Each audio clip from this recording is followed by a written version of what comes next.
Alright, now let's go on and do this problem using the shells method. And actually this is probably going to be easier than the disk method here, though most of us are more used to the disk method.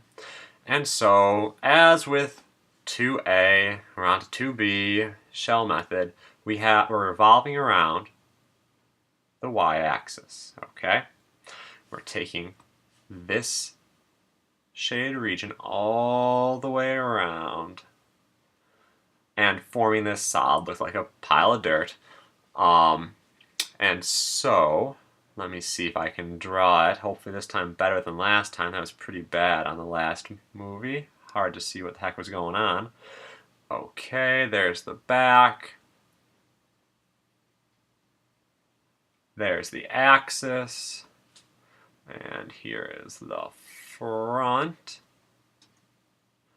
And here is the curve.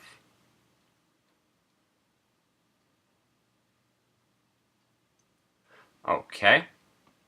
Now, let's see if I can do a better job of this.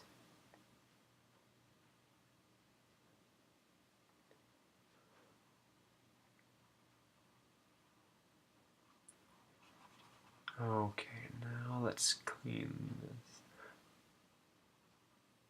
Okay, let's shade this in.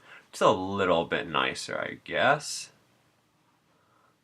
Not great, but maybe a little bit more hill-like. Okay. Alright, so, shell method here. This is what we're going to do. We're going to try to find what happens when we take this line and revolve it around. So we have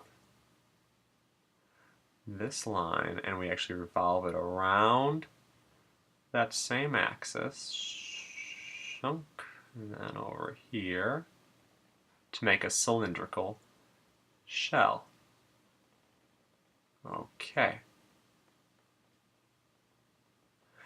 And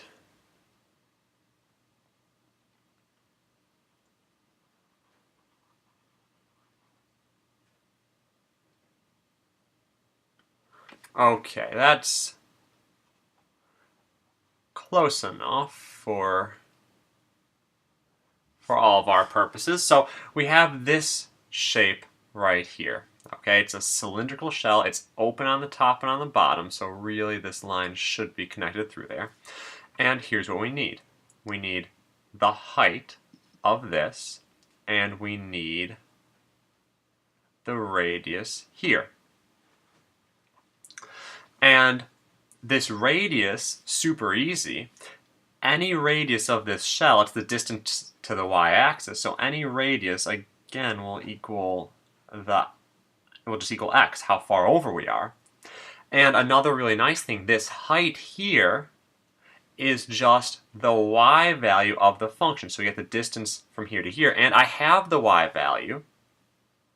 So it's going to be the y value, in this case it is. So that's going to equal y.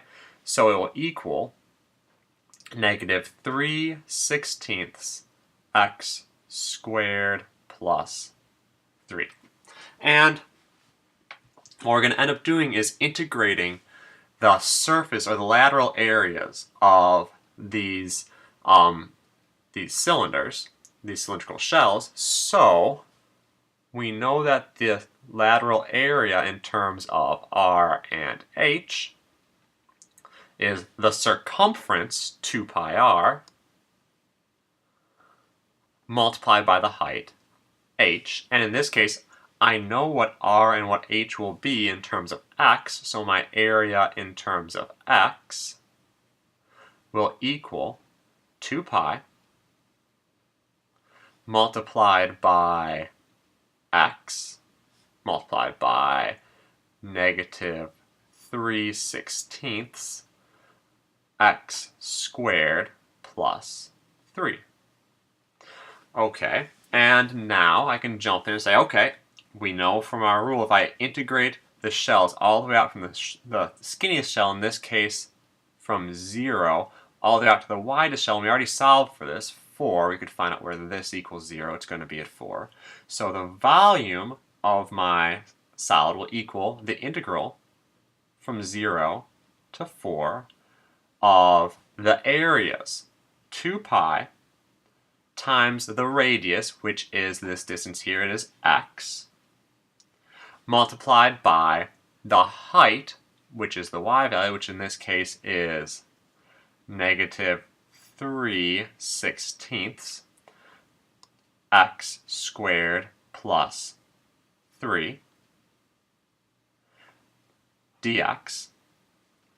And if you remember from class, I usually bring this 2 pi out as a constant multiple, and our formula from our book also has it out there. It doesn't much matter, but I could bring the 2 pi multiplied by the integral from 0 to 4 of x multiplied by -3/16 x squared plus 3 dx.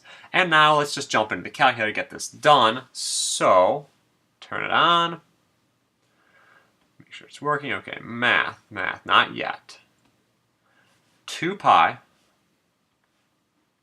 multiplied by the integral of x times -3 divided by 16 times x squared plus 3.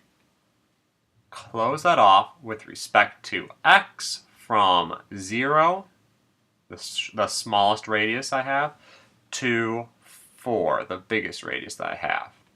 Press enter, and we get 75.398. Thank you. It's the same as what we got before, so I didn't mess up. So that is going to be approximately 75.398.